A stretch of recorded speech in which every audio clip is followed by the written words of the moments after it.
24 heures de confusion institutionnelle. Les Kenyans se souviendront sûrement de cette séquence où ils se sont retrouvés avec 2 vice-présidents et toute une procédure suspendue par la Haute Cour de justice. Les événements se sont précipités jeudi à la mi-journée. Après l'Assemblée nationale, le Sénat s'apprête à destituer le vice-président Rigathi Gachagua, une première dans l'histoire kenyane.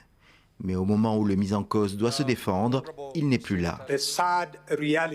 La triste réalité est que le vice-président de la République du Kenya est tombé malade, très malade.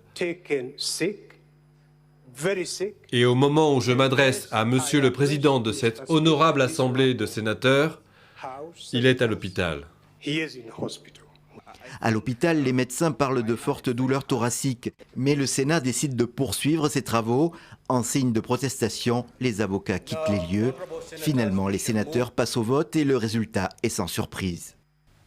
Le Sénat a décidé de démettre de ses fonctions, par voie de destitution, son Excellence Rigathi Gachagua, le vice-président de la République du Kenya.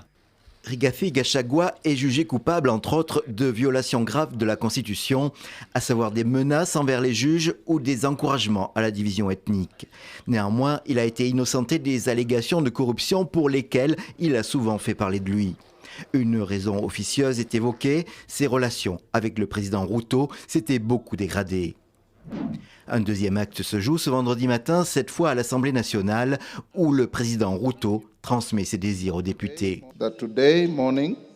Ce matin, j'ai reçu un message de son Excellence, le Président, concernant la nomination du professeur Kithure Kindiki pour combler le poste vacant de vice-président de la République du Kenya à la suite de la destitution du précédent titulaire du poste.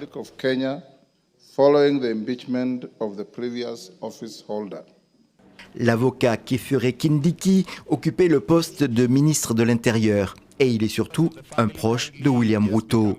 À l'Assemblée, les élus ne tergiversent pas. La nomination de Kindiki comme nouveau vice-président est adoptée à l'unanimité. L'opération semblait sans faute jusqu'à ce que les avocats du vice-président déchu lancent une procédure judiciaire auprès de la Haute Cour. La procédure est suspendue jusqu'au 24 octobre. Pour les Kenyans, le feuilleton continue.